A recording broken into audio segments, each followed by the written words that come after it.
ಬೆಂಗಳೂರಲ್ಲಿ ಪ್ರತಿ ಬಾರಿ ಮಳೆ ಬಂದಂಥ ಸಂದರ್ಭದಲ್ಲಿ ಕೂಡ ದೊಡ್ಡ ಮಟ್ಟದಲ್ಲಿ ಹಾನಿಯಾಗೋದು ಸಾಯಿ ಲೇಔಟ್. ಸಾಯಿ ಲೇಔಟ್ನ ನಿವಾಸಿಗಳು ಮಳೆ ಬಂದರೆ ಸಾಕು ಆತಂಕಕ್ಕೆ ಒಳಗಾಗ್ತಾರೆ, ಭಯ ಪಡ್ತಾರೆ. ಸಂಪೂರ್ಣವಾಗಿ ಮನೆಗಳಿಗೆ ನೀರು ನುಗ್ಗುತ್ತೆ, ದೊಡ್ಡ ಮಟ್ಟದಲ್ಲಿ ಸಮಸ್ಯೆಗಳು ಕೂಡ ಉಂಟಾಗುತ್ತೆ. ಸೊ ಈಗ CM ಅವರು ಕೂಡ ನಗರ ಪ್ರದಕ್ಷಿಣೆಯನ್ನು ಮಾಡಲಿದ್ದಾರೆ. CM ಅವರ ಸಿಟಿ ರೌಂಡ್ಸ್ಗೆ ಈಗ ಇಲ್ಲಿನ ಸ್ಥಳೀಯರಿಗೂ ಕೂಡ ಒಂದು ರೀತಿಯಲ್ಲಿ ಆಕ್ರೋಶ ಇದೆ. ಪ್ರತಿ ಬಾರಿಯೂ ಕೂಡ ಸಿಟಿ ರೌಂಡ್ಸ್ ಮಾಡ್ತಾರೆ, ಆದರೆ ಯಾವುದು ಪ್ರಯೋಜನ ಆಗ್ತಾ ಇಲ್ಲ, ರಿಸಲ್ಟ್ ಇಲ್ಲ. ಒಂದು ಮಾತಲ್ಲಿ ಹೇಳ್ಬೇಕಂದ್ರೆ ಬರ್ತಾರೆ, ನೋಡ್ತಾರೆ, ಆ ಟೈಮಿಗೆ ಏನೋ ಸ್ವಲ್ಪ ಕಣ್ಣೋರಿಸ್ತಾರೆ, ಜನರಿಗೆ ಸಮಸ್ಯೆ ಸಾಲ್ವ್ ಮಾಡ್ದಂಗೆ ತೋರಿಸ್ತಾರೆ, ನಾಟಕ ಮಾಡ್ತಾರೆ, ಮತ್ತೆ ಹೋಗ್ಬಿಡ್ತಾರೆ. ಮತ್ತೆ ಮಳೆ ಬಂದು ತುಂಬಿಕೊಂಡಾಗಲೇ ಮತ್ತೆ ಅವ್ರು ನಾವು ಮುಖಗಳನ್ನ ನಾವು ನೋಡ್ತಾ ಇರೋದು. ಇಲ್ಲಿ ಏನು ಹೇಳ್ತೀರಿ ಮೇಡಮ್ CM ಅವರ ಸಿಟಿ ರೌಂಡ್ಸ್? ಗೊತ್ತಿಲ್ಲ ಸರ್, ಈ ಸಲ ಇವತ್ತು ಬರ್ತಾರೆ ಅಂತ ಹೇಳಿದ್ದಾರೆ, ನೋಡ್ಬೇಕು ಸರ್ ನಾವು. ಅಲ್ಲ, ಎಷ್ಟು ಸಿಟಿ ರೌಂಡ್ಸ್ಗಳು ಮಾಡಿದ್ರು ಕೂಡ ಸಮಸ್ಯೆಗಳು ಬಗೆಹರಿತಾ ಇಲ್ವಲ್ಲ? ಇಲ್ಲ, ಬಗೆಹರ್ದಿಲ್ಲ ಸರ್. ಈ ವರ್ಷ ಪ್ರತಿ ವರ್ಷಕ್ಕಿಂತ ಈ ವರ್ಷ ಜಾಸ್ತಿ ಆಗಿದೆ. ಇಲ್ಲಿ 5.5 ಅಡಿ ನೀರು ಬಂದಿದೆ ಈ ಸಲ. ಪ್ರತಿ ಸಲ 3 ಅಡಿ ನೀರು ಬರೋದು, ಹೋಗ್ಬಿಡೋದು ಹೆಂಗೋ. ಇದು ಹಾಲು ಮತ್ತೆ ಬ್ರೆಡ್ ಮತ್ತೆ ಒಂದು ವಾಟರ್ ಬಾಟ್ಲ್ ಯಾರು ಕೊಟ್ಟಿರೋದು?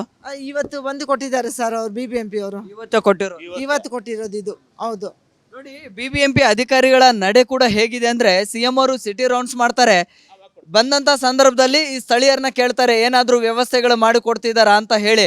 ಕೇಳುವಂತಹ ಸಂದರ್ಭದಲ್ಲಿ ಹೌದು ಎಲ್ಲವನ್ನು ಕೊಟ್ಟಿದ್ದಾರೆ ಅಂತ ತೋರ್ಪಡಿಸ್ಕೋಬೇಕಲ್ಲ. ಆ ಕಾರಣಕ್ಕಾಗಿ ಕೇವಲ ಹಾಲು ಜೊತೆಗೆ ನೋಡಿ ಬ್ರೆಡ್ ಇದು 4 ಜನಕ್ಕೆ ಆಗುತ್ತಾ? ಒಂದು ಮಗುಗೆ ಆಗಲ್ಲ. ಸೊ ಇದು ಒಂದು ನೋಡಿ, ಒಂದು ವಾಟರ್ ಬಾಟಲ್. ಈ ರೀತಿಯ ವ್ಯವಸ್ಥೆಗಳು ಪಾಲಿಕೆ ಮಾಡುತ್ತೆ. ನಿಜಕ್ಕೂ ಕೂಡ ಪಾಲಿಕೆ ಅಧಿಕಾರಿಗಳಿಗೆ ಶೇಮ್ ಆಗಬೇಕು. ಮೇಡಮ್ ಹೇಳಿ, ಈಗ CM ಅವರು ಸಿಟಿ ರೌಂಡ್ಸ್ ಮಾಡ್ತಾರೆ, ಸಿಟಿ ರೌಂಡ್ಸ್ ಮಾಡಿದ ಕೂಡಲೇ ಎಲ್ಲ ಪ್ರಾಬ್ಲಮ್ ಸಾರ್ಟ್ ಔಟ್ ಆಗುತ್ತೆ ಅನ್ನೋ ನಂಬಿಕೆ ಇದೆನಾ? ಏನಿಲ್ಲ ಸರ್, ಲಾಸ್ಟ್ ಇಯರು ಬಂದಿದ್ದಾರೆ, ಬಂದು ಹೋಗಿದ್ದಾರೆ, ಏನು ಮಾಡಿದ್ದಾರೆ? ಏನು ಮಾಡಿಲ್ಲ. 5 ತಿಂಗಳಲ್ಲಿ ಮಾಡಿಕೊಡ್ತೀನಿ ಅಂತ ಹೇಳಿದ್ದಾರೆ. ಏನು ಮಾಡಿಕೊಟ್ಟಿದ್ದಾರೆ? 23 ಕೋಟಿ ಸ್ಯಾಂಕ್ಷನ್ ಆಗಿದೆ ಅಂತ ಹೇಳಿದ್ದಾರೆ. ಏನಾಯ್ತು ಕಾಸು? ಏನು ಹಿಂಗೆ ಇರಬೇಕಾ ನಾವು?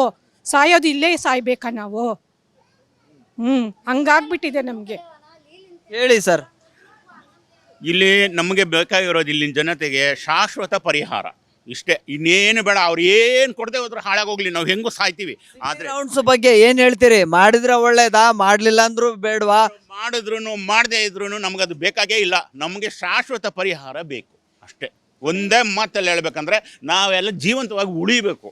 ಜೀವದ ಮೇಲೆ ಹಾನಿ ಆಗೋದು ಒಂದೇ ಈಗ ಬಾಕಿ ಇರೋದು. ಎಷ್ಟು ಜನ ಸತ್ತಿದ್ದಾರೆ, ಆ ನ್ಯೂಸ್ಗಳು ಇನ್ನೂ ಬಂದಿಲ್ಲ, ಸತ್ತಿದ್ದಾರೆ. ಈ ಸಲ ಅಲ್ಲ, ಲಾಸ್ಟ್ ಟೈಮಲ್ಲೆಲ್ಲ ಆಗಿದೆ. ಅದು ಕೂಡ ಎಲ್ಲ ಮುಚ್ಚಿಬಿಟ್ಟವ್ರೆ ವಿಷಯ. ಅವ್ರು ಬರ್ತಾರಲ್ಲ, ಏನು ಕೇಳ್ತೀರಿ? ಏನು ಕೇಳೋದು? ಇದನ್ನೇ ಕೇಳಬೇಕು. ಅವ್ರು ನಮ್ಮ ಹತ್ರ ಮಾತಾಡಕ್ಕೆ ಬಿಡ್ತಾರೆ? ಅವರು ಎಲ್ಲ ಅವ್ರ ಜನಗಳೆಲ್ಲ ತುಂಬ್ಕೊಂಡ್ಬಿಟ್ಟು ಅವ್ರು ಬರೋದು ನಮ್ಮ ಹತ್ರ ಎಲ್ಲ ಏನು ಕೇಳಲ್ಲ. ಅವ್ರು ಪೊಲೀಸ್ ಅವ್ರು ನಿಂತ್ಕೊಳ್ತಾರೆ, ಜರ್ಗಿ ಅಂತ ಹಂಗೆ ಹೋಗ್ಬಿಡ್ತಾರೆ. ಲಾಸ್ಟ್ ಇಯರ್ ಹಿಂಗೆ ಮಾಡಿದ್ದಾರೆ ಅವ್ರು, ನಮಗೆ ಹಿಂಗೆ ಮಾಡಿದ್ದಾರೆ. ಒಬ್ರು ಏನಾದರೂ ಕೇಳ್ಬೇಕು ತಾನೆ, ಹೆಂಗಿದ್ದೀರಾ ಏನು ಅಂತ, ಏನು ಕೇಳಿಲ್ಲ. ಶೋ ಆಫ್ ಮಾಡಲಿಕ್ಕೆ ಮಾತ್ರ ಸೀಮಿತ ಆಗುತ್ತೆ. ಹೌದು, ಶೋ ಆಫ್ ಮಾಡೋಕ್ಕೆ ಬರ್ತಾ ಇರೋದು ಅವರು, ಬೇರೆ ಏನಕ್ಕೂ ಬರ್ತಾ ಇಲ್ಲ. ನಮ್ದು ಹೆಂಗಿದೆ ಗೊತ್ತಾ? ಹಂಗಾಗ್ಬಿಟ್ಟಿದೆ ನಮಗೆ. ನೋಡಿ, ಸಾಯಿ ಲೇಔಟ್ ನಿವಾಸಿಗಳ ಆಕ್ರೋಶ ಇಷ್ಟರ ಮಟ್ಟಿಗಿದೆ ಅಂದ್ರೆ, ಅವ್ರನ್ನ ನೋವಿನ ಕಥೆಗಳಿದೆಯಲ್ಲ, ಅದು ಇನ್ನೊಬ್ಬರಿಗೆ ಅರ್ಥ ಆಗೋದಿಲ್ಲ ಅಷ್ಟರ ಮಟ್ಟಿಗೆ. ಸೊ ಅಷ್ಟು ನೋವನ್ನು ಅನುಭವಿಸ್ತಾ ಇದ್ದಾರೆ. ಪ್ರತಿ ಬಾರಿ ಮಳೆ ಬಂದಂಥ ಸಂದರ್ಭದಲ್ಲಿ ಪುಟ್ಟ ಮಕ್ಕಳನ್ನು ಎತ್ಕೊಳ್ತಾರೆ, ಸುರಕ್ಷಿತ ಸ್ಥಳಗಳಿಗೆ ಹೋಗ್ತಾರೆ, ಕಣ್ಣೀರು ಹಾಕ್ತಾರ್ರಿ.